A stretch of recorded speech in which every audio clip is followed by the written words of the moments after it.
అశ్వ సంవత్సరంలో కైలాస యాత్ర Sri Gayatri tours and travels 8977349696. జై శ్రీరామ్. శ్రీమాత్రే నమః. శ్రీ గురుభ్యో నమః. వృశ్చిక రాశి ఈ పరాభవ నామ సంవత్సరంలో వృశ్చిక రాశిలో పుట్టిన వాళ్ళకి, వృశ్చిక లగ్నంలో పుట్టిన వాళ్ళకి ఎలాంటి ఫలితాలు ఉండబోతున్నాయి, గోచరంలో గ్రహ దేవతలు ఏ ఫలితాలను ఇవ్వబోతున్నాయి? ముందుగా మనం ఇవి సంవత్సర ఫలితాలు కాబట్టి, పరాభవ నామ సంవత్సర ఫలితాలు కాబట్టి ఆదాయం, వ్యయం, రాజపూజ్యం, అవమానం మొదటగా ఇవి చూడాలి. అవేంటో మనం చూద్దాం. వృశ్చిక రాశి వాళ్ళకి ఆదాయం 11, వ్యయం 5, అలాగే రాజపూజ్యం 2, అవమానం 6. వృశ్చిక రాశి వృశ్చిక లగ్నంలో పుట్టిన వాళ్ళకి ఈ సంవత్సరం ఎలా ఉండబోతుంది? ఈ సంవత్సరము జూలై నుంచి కంప్లీట్ ఫార్చ్యూన్స్ కి తెర లేపుతూ ఉంది కాస్మస్. యూనివర్స్ నుంచి, విశ్వం నుంచి అనేక అనుకూలతల్ని మీరు పొందబోతూ ఉన్నారు. దీన్నే అదృష్టం అనొచ్చు. కొంతమంది అదృష్టం అంటారు, కొంతమంది బ్లెస్సింగ్స్ అంటారు, కొంతమంది లక్ అంటారు. ఏ పేరైనా సరే ఆనందం, అల్టిమేట్ ఆనందాన్ని వృశ్చిక రాశి వృశ్చిక లగ్నంలో పుట్టిన వాళ్ళు తీసుకోబోతున్నారు. జూలై నుంచి ఎస్పెషల్లీ ఇది స్టార్ట్ అవుతుంది. గడిచిన 5 సంవత్సరాలు అంటే ఒక 2025 పర్వాలేదు డెఫినెట్గా, అంటే కొంచెం మరీ బాగోకపోయినా ఇబ్బందిగా అయితే లేదు. వృశ్చిక రాశి వృశ్చిక లగ్నంలో పుట్టిన వాళ్ళకి అలా ప్రశాంతంగా ఏదో ఉన్నారు ఉన్నంతలో. కానీ అంతకుముందు 5 సంవత్సరాలు మామూలుగా నలిగిపోలేదు. విధి ఆడే నాటకంలో కీలు బొమ్మలయ్యి పాపం ఎంత నలిగిపోయారంటే వృశ్చిక రాశి వృశ్చిక లగ్నంలో పుట్టిన వాళ్ళు మామూలుగా నలిగిపోలేదు. ఇప్పుడు ఇంకా దీనికి శుభ పరంపర స్టార్ట్ అవుతుంది. కష్టం వెనక సుఖం, దుఃఖం వెనక ఆనందం, ఇవి లైఫ్ ప్రిన్సిపల్స్. ప్రకృతి మనం చిన్నప్పటి నుంచి నేర్చుకుంటూ వచ్చింది కదా. ఇప్పుడు అది చూస్తారు. కష్టం తర్వాత సుఖం ఏంటి అనేది ఇప్పుడు మీరు చూస్తారు. శుభ పరంపర స్టార్ట్ అవ్వబోతుంది. దేవతల యొక్క ఆశీర్వాదం మీ మీద చాలా బాగా ఉండబోతుంది. ఇది ఏంటి అనేది తినబోతు రుచులు ఎలా మీరే చూస్తారు. చాలా మంచి ఫలితాల్ని వృశ్చిక రాశి వృశ్చిక లగ్నంలో పుట్టిన వాళ్ళందరూ కూడా అందుకోబోతున్నారు. ప్రశాంతత బాగా ఉంటుంది మీకు ఈ సంవత్సరం. జూలై నుంచి ఎస్పెషల్లీ జూలై వరకు కొంచెం సోసోగా ఉన్నా, అంటే మరీ సోసోగా ఉండదు. దానికి మీకు శుభగంటికలు ఆరంభమయ్యాయని డెఫినెట్గా మీకే తెలుస్తూ ఉంటుంది. కొన్ని విషయాలు మీరు చూస్తూ ఉన్నారు.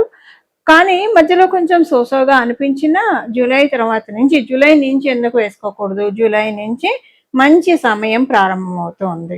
ఇది మీ జన్మ జాతకము సపోర్ట్ చేసినా చేయకపోయినా మీరు ఈ శుభ పరంపర చూసే తీరుతారు. ఇది గోచారంలో గ్రహ దేవతలు మీకు కలిగిస్తున్న ఆనందము.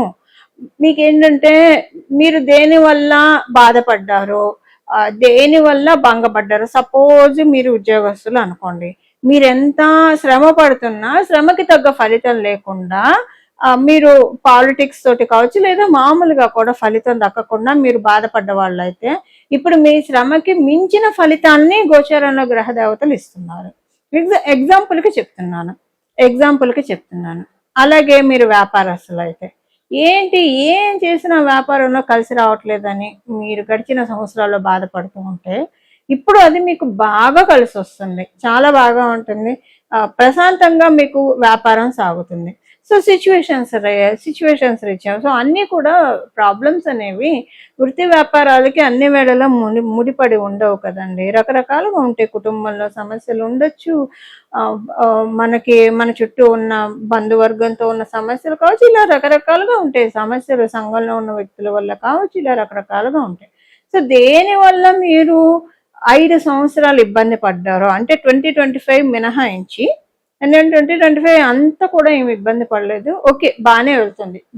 కష్టపడలేదు, సుఖపడలేదు అనుకోండి. ఒక బ్రేక్ ఈవెన్లో వెళ్ళింది ఆ సంవత్సరం కదా. ఇప్పుడు ఏంటంటే అంతకు ముందు 5 సంవత్సరాలు ఏ విషయంగా మీరు బాగా నలిగిపోయి ఇబ్బంది పడ్డారో వాటన్నిటి నుంచి కంప్లీట్గా ఎరేజ్ చేసేస్తుంది. మీ జీవితంలో వాటి తాలూకు మచ్చలు కూడా లేకుండా భగవంతుడు మొత్తం కూడా చెరిపేస్తున్నాడు. ఇప్పుడు మనమంటే ఎరేజ్ చేస్తే ఒక వైట్ పేపర్ మీద పెన్సిల్తో రాసి లేదా పెన్తో రాసి, పెన్ ఎరేజర్ కావచ్చు, పెన్సిల్ ఎరేజర్తో ఎరేజ్ చేస్తే కొంచెం అన్న మరక ఉంటుంది. భగవంతుడు రబ్ చేస్తే మరక ఉన్నది సరికదా, పేపర్ ఇంకా తెల్లగా అవుతుంది ఆయన చేయి పెట్టాడు కాబట్టి. అంటే మీ జీవితం అంత చక్కగా బ్రైట్గా అవబోతుంది. తెలుపు అంటే ఏంటి, ప్రకాశవంతంగా ఉంటుంది కదా తెలుపు అంటే. సో ఒక మనం చెప్తాం, మనకి పురాణాల్లో కవులు వర్ణిస్తూ ఉంటారు, చంద్రుడు పిండి వెన్నెలను కురిపించాడని చెప్పి. అలాగా చాలా బాగా ఉంటుంది. అంటే మొత్తం కూడా మీకు మళ్ళీ మీ లైఫ్ని రీరైడ్ చేయబోతూ ఉన్నారు, మళ్ళీ రాస్తున్నాడేమో అన్నట్లు మీకు పరిస్థితులన్నీ అలా వెళ్తూ ఉంటాయి అన్నమాట మీ లైఫ్లో. ఓ రకంగా పునర్జన్మ లాగా ఉంటుంది గోచార రీత్యా. ఎందుకంటే గోచార రీత్యానే మీరు 5 సంవత్సరాలు నానా పాటలు పడ్డారు, నానా ఆగచాట్లు పడ్డారు. మరి ఆ గోచారమే మీకు ఫలితాన్ని ఇవ్వాలి కదా, ఒక పునర్జన్మని ఇప్పుడు ఇస్తుంది. పునర్జన్మ ఇస్తుందండి. నేను వ్యాపారస్తులకి, ఉద్యోగస్తులకి, లేదా గృహిణులకి, విద్యార్థిని ఇలా సపరేట్గా చెప్పక్కర్లేదు. అందరికీ కూడా ఎవరెవరి లెవెల్లో ఏ ఏ విషయాల్లో అయితే కష్టపడ్డారో, సపోజ్ మీకు వైవాహిక జీవితంలో మీరు ఇబ్బందులు పడ్డారు, ఇప్పుడు వాటి నుంచి బ్లెస్సింగ్స్ మీరు చూస్తారు. సో ఏ ఏ విషయాల్లో మీరు ఇబ్బందులు పడ్డారో వాటిల నుంచి మీకు అనుకూలతల్ని గోచారంలో ఉన్న గ్రహ దేవతలు కలగజేస్తూ ఉన్నాయి. సింపుల్. అండ్ చాలా మంచి శుభం పరంపర స్టార్ట్ అవుతుంది. ఇంట్లో కొన్ని శుభకార్యాలు చేస్తారు, లేదా మీరు పార్టీ ఇస్తారు. ఇప్పుడు సపోజ్ మనకి ఏదైనా ఉద్యోగంలో వ్యాపారంలో బాగా కలిసి వచ్చింది, లేదా మన పిల్లలు ఒక ర్యాంకు తెచ్చుకున్నారంటే జనరల్గా పార్టీ అడుగుతారు కదా మన చుట్టూ ఉన్న వాళ్ళు. అలా మిమ్మల్ని పార్టీ అడిగే వాళ్ళు ఎక్కువ అవుతారు. అంటే పార్టీ అవుట్ ఆఫ్ సక్సెస్. ఇప్పుడు మనం శుభకార్యం చేస్తాం, ఇల్లు కొనుక్కున్నా అది కూడా ఒక పార్టీనే, మనం శుభకార్యం అని అంటాం. సో ఇది వేరు. వృత్తిపరంగా లేదా ఇంకొక రకంగా సక్సెస్ వచ్చి సక్సెస్ తోటి పార్టీ చేసుకునేది, ఇలాంటి మూమెంట్స్ మీకు ఎక్కువగా ఉంటాయి వృశ్చిక రాశి వృశ్చిక లగ్నం కుటుంబం. శుభకార్యాలకి అనువుగా ఉంది, ఇది అనువుగా ఉంది, రెండు ఉన్నాయి. మీ జన్మజాతకం ఇప్పుడు దేన్ని రికమెండ్ చేస్తే దాంట్లో ఎక్కువగా, సపోజ్ మీకు సక్సెస్ని రికమెండ్ చేస్తుంది అనుకోండి, సక్సెస్ అయ్యి మీ చుట్టూ ఉన్న వాళ్ళు పార్టీ ఏది అని అడుగుతారు, పార్టీ ఇస్తారు. సో అలాగా మీకు ఒకవేళ లేదు ఇల్లు కొనుక్కున్నారు, పెళ్లి కుదిరింది, వీటికి శుభకార్యం, అది ఎవరు పార్టీ అడగరు, మనమే వెళ్ళి ఇన్విటేషన్ ఇచ్చి అయ్యా బాబు రండి, అయ్యలారా అమ్మలారా రండి, మా విందుని స్వీకరించి మమ్మల్ని అందరిని ఆశీర్వదించి వెళ్ళండి అని మనమే పిలుస్తాము. సో అక్కడ పార్టీ వేరు, డిమాండింగ్ పార్టీ ఉంటుంది, ఇక్కడ మనం వెళ్ళి రిక్వెస్టింగ్ పార్టీ అంటాం. రెండిట్లో దేనికైనా సరే అవకాశం ఉంది. మీ జన్మజాతకం దేన్ని ప్రపోజ్ చేస్తే దాంట్లో ఎక్కువగా మీకు వెళ్తాయి. దేవతల ఆశీస్సులు పరిపూర్తిగా ఉన్నాయి మీకు ఈ సంవత్సరము. జూలై నుంచి ఇది మీరు బాగా చూస్తారు. అయితే మీకేంటంటే స్పిరిచువల్గా కూడా బాగా ఇంక్లైన్ అవుతారు మీరు, ఎస్పెషల్లీ డిసెంబర్ తర్వాత నుంచి స్పిరిచువల్గా బాగా ఇంక్లైన్ అవుతారు. మీరు లౌకికంగా ఉంటున్నా attached but detached kind of యాటిట్యూడ్లోకి వెళ్ళిపోతారు. అన్ని మీ పనులు, అంటే అలాగని మీరు ఏ పనులు చేయరు, ఏదో ఖాళీగా కూర్చుంటారని కాదు, మీ బాధ్యతలన్నీ మీరు నిర్వర్తిస్తూనే ఉంటారు. బట్ మీకు జలతత్వ రాశి కదా మీది, జలతత్వ రాశి గోచారంలో బలోపేతం కాబోతుంది డిసెంబర్ నుంచి. ఈ బలోపేతం కాబోతూ ఉండడం వల్ల మీకు తెలియకుండానే ఐసోలేషన్లో అయితే వెళ్ళరు, అందరితో ఉంటారు, మీ చుట్టూ ఉన్న వాళ్ళతో ఉంటారు, అన్నీ వింటారు, మీరు చేయాల్సిన మీ బాధ్యత మీరు చేస్తారు. కానీ ఏది కూడా గీతలో గీతాచార్యులు వారు చెప్పినట్టు, కృష్ణ పరమాత్మ చెప్పినట్లు ఒక అంటీమూట్ అన్నట్లు, కర్మను చేయడం వరకే, ఆచరించడం వరకే మన బాధ్యత అన్నట్లు చేస్తారు. ఫలితాలు మీరు ఆశించకపోయినా మంచి ఫలితాలు వస్తాయి. అందువల్ల కూడా మీరు ఎక్కువగా ఆలోచించకుండా మీ పని మీరు చేసుకుంటూ వెళ్తారు. సో ఎప్పుడైతే వితౌట్ ఎక్స్పెక్టేషన్ మనం పనులు చేయడం మొదలు పెడతామో అక్కడి నుంచి మన లైఫ్ మారుతుంది. ఇది డెఫినెట్గా నేను ప్రత్యేకించి అనుభవించాను, చాలా మంది విషయాల్లో నేను చూశాను. ఫలితాన్ని ఎప్పుడైతే మనం ఎక్స్పెక్ట్ చేసి రిజల్ట్ ఓరియంటెడ్గా ఉంటామో అప్పుడు డెస్టినీ కొంచెం టెస్ట్ చేస్తాను. అంటే జన్మజాతకం బాగుండి గోచారం బాగుంటే ఆటోమేటిక్గా ఆ పర్టికులర్ పీరియడ్ వరకు వస్తుంది, తర్వాత అయినా టెస్టింగ్కి లోన్ అవ్వాల్సి వస్తుంది. సో ఇక్కడ ఏంటంటే ఎప్పుడైనా పనులు అవ్వట్లేదంటే enhance your Ketu in your chart. అంతే, మన జన్మజాతకంలో ఉన్న కేతువును బలపరచుకోవాలి. కేతువును బలపరచుకోవడం అంటే సాక్రిఫైస్. ఇప్పుడు ఈ పని అవ్వలేదా, పోనీ నేను ఈ ఆలోచన సాక్రిఫైస్ చేస్తున్నాను, ఇంకొకసారి అయినప్పుడే అవుతుంది, అయినా అవ్వకపోయినా పర్లేదు, నా పని నేను చేసుకుంటే వెళ్తాను. సో ఇలాగా త్యాగాన్ని సూచిస్తాడు కేతు భగవానుడు. సో ఇప్పుడు సపోజ్ ఏదైనా ఒక విషయాన్ని బాగా పోరాడుతుంటే పోరాటం ఆపేసేసి మనం అంటే దాని గురించి ఫైట్ చేయకుండా మన ప్రయత్నం మనం చేసుకుంటూ వెళ్తే డెఫినెట్గా రిజల్ట్స్ ఎప్పుడు ఉంటాయి. మన గీతలో గీతాచార్యులు వారు కూడా అదే కదా చెప్పింది, కృష్ణ భగవానుడు కూడా అదే కదా చెప్పింది. అంటే కర్మల్ని ఆచరించండి, ఫలితాన్ని నాకు వదిలేయండి. సో అలా మీరు ఏదైనా ఒక పని చేసినప్పుడు కర్మ మీకు రావాల్సిన ఫలితాలు కృష్ణ పరమాత్ముడే అందిస్తాడు. అదే భావనలో ఉండండి, ఆయన ఇస్తాడు డెఫినెట్గా. అదే కర్మత్యాగం అంటారు. అంటే మనం పనులు చేయడమే, కానీ దాని నుంచి ఎక్స్పెక్టేషన్ పెట్టుకోకూడదు, బట్ మనకు వస్తాయి. ఇది ఇక్కడ ఉన్న పాయింట్ అనమాట, కీ పాయింట్. ఇది పట్టుకోవాలి, ఇది మనం తెలుసుకోవాలి. ఇది ఇది ఉద్యోగస్తులకి, వ్యాపారస్తులకి, అందరికీ కూడా అనుకూలమైన సమయము. మీరు కనుక సోషల్ మీడియాలో ఉంటే మంచి లైమ్ లైట్లోకి వెళ్ళే సమయం, పబ్లిక్ ప్లాట్ఫామ్స్లో ఉంటే మీ పబ్లిక్ డయాస్ పెరుగుతుంది, వైడ్గా చాలా బాగా గ్రో అవుతారు మీరు. అలాగే మీరు అందరూ పబ్లిక్ ప్లాట్ఫామ్లోనే ఉండాలని ఉండదు.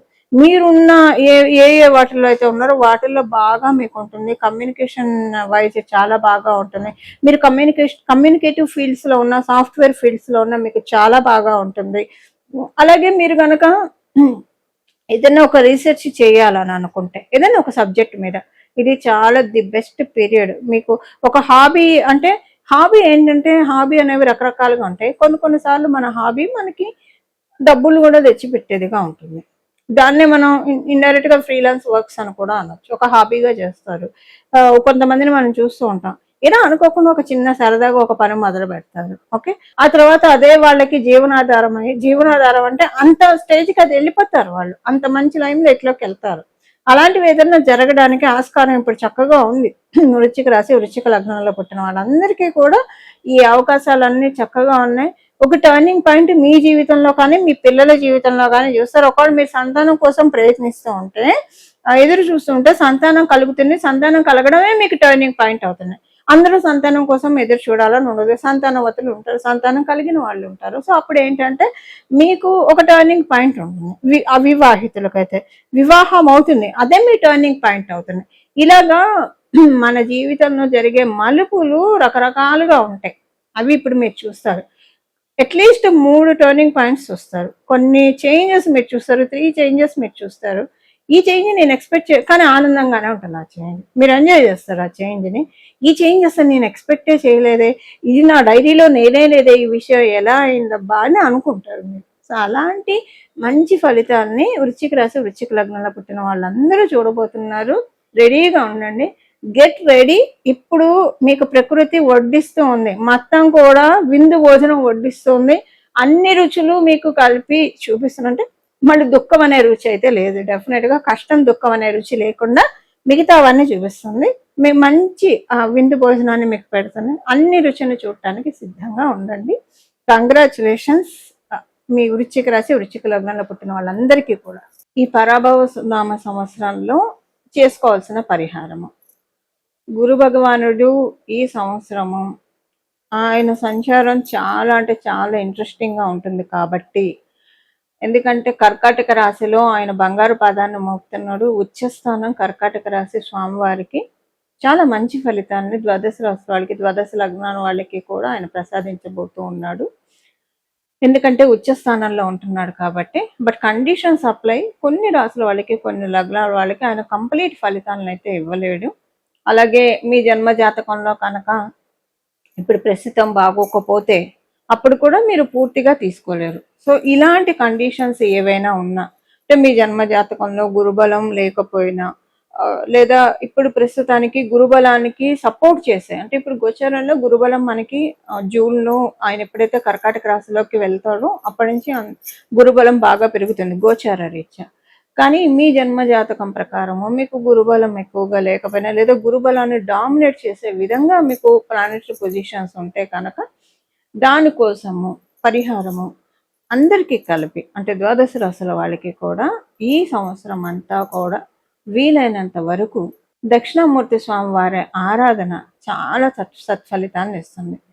ప్రతిరోజు కూడా మీరు స్నానం చేసిన వెంటనే ఒక 12 సార్లు, ఒక 3 సార్లు అయినా సరే దక్షిణామూర్తి స్వామి వారి స్తోత్రాన్ని చదవడం, వినడం చేస్తే కనుక చాలా అంటే చాలా ఉత్తమ ఫలితాలు వస్తాయి. ఇప్పుడు ఏంటంటే మీరు ఒకవేళ దక్షిణామూర్తి స్వామి వారి స్తోత్రం చేసిన విడిగా కూడా మీరు జపించుకోవడానికి, రోజంతా కూడా ఏ పని చేస్తూ ఉన్నా సరే దక్షిణామూర్తి స్వామి వారి మంత్రం జపించవచ్చు. శ్రీ గురు దక్షిణామూర్తయే నమః, శ్రీ గురు దక్షిణామూర్తయే నమః. శ్రీ గురు దక్షిణామూర్తయే నమః. ఈ నామాన్ని జపించుకోవడము, లేదా శ్రీ గురుదత్త జయ గురుదత్త శ్రీ దత్త శరణం మమ, శ్రీ గురుదత్త జయ గురుదత్త శ్రీ దత్త శరణం మమ, శ్రీ గురుదత్త జయ గురుదత్త శ్రీ దత్త శరణం మమ. అలాగే మీరు హయగ్రీవుణ్ణి ఆరాధించిన, సరస్వతి అమ్మవారిని ఆరాధించిన, ఎవరిని ఆరాధించినా అంటే గురుమూర్తి రూపంలో ఉండే ఏ దేవీ దేవతలను ఆరాధించినా కూడా చక్కటి రాఘవేంద్ర స్వామి వారిని కావచ్చు, ఇలాగా మీరు ఏ దేవీ దేవతలను ఆరాధించినా అంటే గురువు స్థానాన్ని సూచించే దేవీ దేవతలు, గురుతత్వాన్ని సూచించే దేవీ దేవతలు, ఏ దేవీ దేవతల ఆరాధన చేసినా కూడా చాలా అంటే చాలా చక్కటి ఫలితాలు చక్కగా సిద్ధిస్తాయి. ఇలా మనందరం కూడా ఈ సంవత్సరం మొత్తం కూడా గురువు యొక్క కృపా కటాక్షాన్ని తీసుకోవడానికి అత్యుత్తమమైన సమయము. ఇప్పుడు 12 ఆయన కర్కాటక రాశిలోకి రావడము, మళ్ళీ ఆయన కర్కాటక రాశిలోకి రావాలంటే ఈ సంవత్సరం ఇంట్రెస్టింగ్ గా కూడా ఉంది స్వామివారి ట్రాన్సిట్, గురు భగవానుడి యొక్క ట్రాన్సిట్. అది మళ్ళీ తర్వాత మనం సపరేట్ వీడియో చేద్దాం దాని గురించి. కానీ ఇప్పుడు మటుకు గురువు యొక్క బలాన్ని అందరం పెంపొందించుకోవడానికి this is the best time and right period అని కూడా చెప్పొచ్చు. ఇక్కడ నుంచి గురువు యొక్క ప్రభావం చాలా ఎక్కువగా ఉంటుంది. అది ఇక్కడ నుంచి కొన్ని సంవత్సరాల పాటు అని కూడా చెప్పచ్చు. ఎందుకంటే ఆయన అతిచారంలోకి వెళ్తూ ఉన్నాడు. ఈ సంవత్సరంలో కూడా అతిచారంలోకి వెళ్తున్నాడు. అతిచార గురువుడు అతి బలవంతుడు అని చెప్తుంది జ్యోతిష శాస్త్రము. సో ఇది ఇప్పుడు మీకు గురుబలం ఉన్నా లేకపోయినా, మీకు తెలిసినా తెలియకపోయినా సరే, ఈ సంవత్సరం నుంచి గురుబలం మనందరం పెంచుకోవడానికి, మీకు ఆల్రెడీ గురుబలం ఉంటే చాలా మంచిది. ఇక మీకు మీరు నక్కతో కుదుకినట్లే. గురుబలం లేదు అని అనుకుంటే కనుక ఇప్పుడు గురుబలాన్ని పెంచుకోవడానికి సరైన సమయం, రైట్ పీరియడ్ అని చెప్పడంలో ఏమాత్రం సందేహం లేదు. ఈ విధంగా మనం అందరం కూడా గురుబలాన్ని పెంపొందించుకొని మన జీవితాన్ని మంగళప్రదంగా, అదృష్టప్రదంగా, సౌభాగ్యవంతంగా మార్చుకోవాలని చెప్పి మనందరి తరఫున జగన్మాతను మనస్ఫూర్తిగా ప్రార్థిస్తూ మంగళం. నమో భగవతే వాసుదేవాయ.